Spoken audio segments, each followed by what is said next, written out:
अस्सलाम वालेकुम।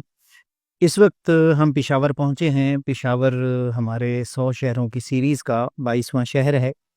पेशावर एक बहुत ही तारीख़ी मकाम है, खैबर पख्तूनख्वा का दारुल ख़िलाफ़ा है और सदियों से ये बहुत ही नुमायाँ तिजारती मरकज़ रहा है, जो बरे-सग़ीर से सेंट्रल एशिया की तरफ, वस्त एशिया की तरफ जो तिजारती शाहराह जाती है, उसके ऊपर वाक़या है।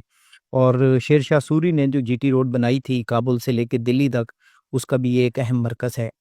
सदियों से जो लोग बरे-सग़ीर की तरफ आते रहे हैं, वो यहीं से गुज़रते रहे हैं। सबसे पहले तो आर्यन्स हैं, जो बुनियादी तौर पे यूरोप से बरे-सग़ीर की तरफ आए और जो शुमाली बरे-सग़ीर है, उसमें जितनी कौमें आबाद हैं, वो आर्यन कौमें हैं और यहाँ की जो मकामी ओरिजिनल आबादी है, वो जनूबी हिंदुस्तान में आबाद है, मद्रास वग़ैरह के इलाके में। उसके बाद मुख्तलिफ़ ट्रेडिशन से ये गुज़रता रहा है, जिसमें गंधारा तहज़ीब भी शामिल है और गंधारा बुद्धिस्ट तहज़ीब है बेसिकली, जो उठी तो थी महात्मा बुद्ध के बाद जिन्होंने मरकज़ उनके पैरोकारों ने बनाया टेक्सला को, और वहाँ से फिर ये केपीके का इलाका और फिर वहाँ से अफ़गानिस्तान तक इनका असर व रसूख़ रहा है।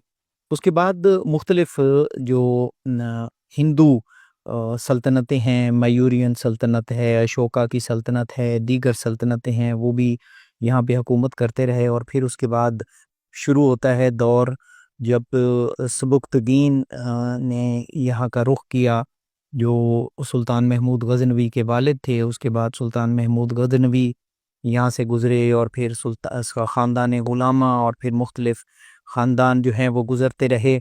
कुतुबुद्दीन ऐबक का दौर और मुख्तलिफ़ अदवार यहाँ से गुज़रे और उसके बाद फिर दौर शुरू होता है मुग़लों का। मुग़ल भी यहाँ से ही गुज़र के बरे-सग़ीर की तरफ आए थे।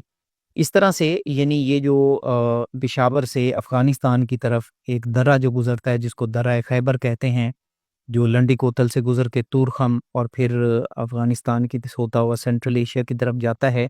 ये सदियों से जो मुख्तलिफ़ फ़ातिहीन हैं, उनके गुज़रने की जगह रही है। उसके बाद मुग़लों का दौर शुरू होता है, उनकी हुकूमत यहाँ पे रही है और उसके बाद फिर सिखों का दौर है। सिखों ने भी यहाँ पे हुकूमत की है और सैयद अहमद शहीद की जो तहरीक चली थी, उन्होंने भी बुनियादी तौर पे यहाँ पे आके अपना असर व रसूख़ जमाया। यहाँ से जो बालाकोट का इलाका है, सिखों के ख़िलाफ़ उनकी लड़ाइयाँ थीं और बालाकोट में फिर वो फाइनली उनको मसहूर करके शहीद किया गया। शाह इस्माइल शहीद भी और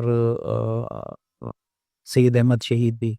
उसके बाद अंग्रेज़ों का दौर शुरू होता है और फिर अंग्रेज़ों के दौर के बाद उन्होंने जब अपना रुख अफ़गानिस्तान की तरफ किया, तो फिर दर्रा खैबर एक दफ़ा अमाज का बना। वहाँ पे उन्होंने रेलवे लाइन भी बनाई, जो लंडी कोतल से गुज़रते हुए तूरखम तक जाती है।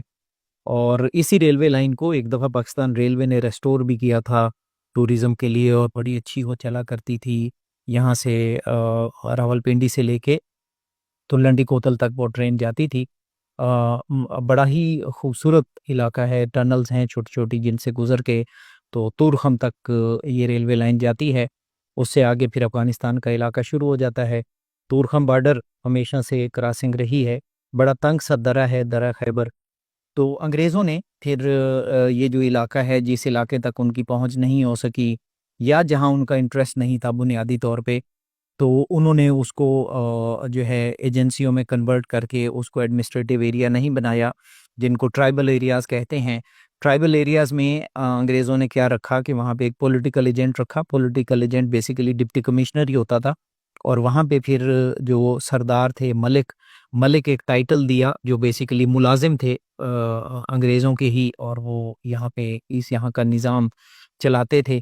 तो उन्होंने अपनी एडमिनिस्ट्रेशन को बिल्कुल मुख्तलिफ अंदाज से इन इलाकों के लिए किया, जो सेटल्ड इलाकों से मुख्तलिफ थी। फिर ये इलाका शामिल होता है पाकिस्तान में और यहाँ की आबादी तकरीबन 50 लाख के करीब है। काफ़ी बड़ा शहर है और सदियों से क्योंकि तारीख़ी है, तो यहाँ पे बड़े तारीख़ी मकामात भी हैं। एक सेठी हाउस है, जो बड़ा फ़ेमस है, बड़ा एंशिएंट सा उसका आर्किटेक्चर है। और उसके अलावा आपने एक मुहावरा सुना होगा, जो मज़ा बलख ना बुखारे छज्जू दे चुबारे। तो वो जो छज्जू का चुबारा है, वो भी पेशावर में ही होता था। वो बेसिकली एक सराय थी جس میں لوگ آ کے یہاں پہ قیام کرتے تھے، اور اس کی جو خوبصورتی ہے اور اس کی جو رونقیں ہیں اس کا جو ہے بڑا دم بھرتے تھے لوگ۔ اس کے علاوہ یہاں پہ اور بڑے سارے تاریخی جو قصہ خانی بازار ہے وہ بھی بہت مشہور ہے، اور نام سے یہ ظاہر ہوتا ہے کہ ایک دور میں ٹریڈیشن رہی ہے کہ قصہ گوئی ہوا کرتی تھی، اس کی ٹریڈیشن ہے۔ تو وہ بازار جو یہاں پہ تھا، جو قصہ خانی بازار کے نام سے ہی مشہور ہے، وہ بھی بڑا تاریخی مقام ہے۔ اس کے علاوہ یہاں پہ سنہری مسجد بڑی تاریخی ہے ایک۔ اس کے علاوہ جو یہاں کا اسلامیہ کالج ہے اس کی عمارت بڑی خوبصورت دیدہ زیب ہے۔ اس کے جو قائد اعظم کی جو وراثت تھی، جائیداد تقسیم ہوئی، جو 3 اداروں کو وہ جائیداد دی گئی، اس میں اسلامیہ کالج پشاور بھی شامل ہے۔ تعلیمی لحاظ سے بھی بڑا یہاں پہ اچھا نیٹ ورک ہے۔ یونیورسٹی پشاور کی بہت قدیم ہے، خیبر میڈیکل کالج ہے۔ اس کے علاوہ سردار عبدالرحمن نشتر اسی علاقے کے تھے، تو ان کے نام پہ نشتر ہال ایک ثقافتی مرکز بھی ہے۔ تو بہت ہی تاریخی مقام ہے۔ اور پھر اس کے بعد جب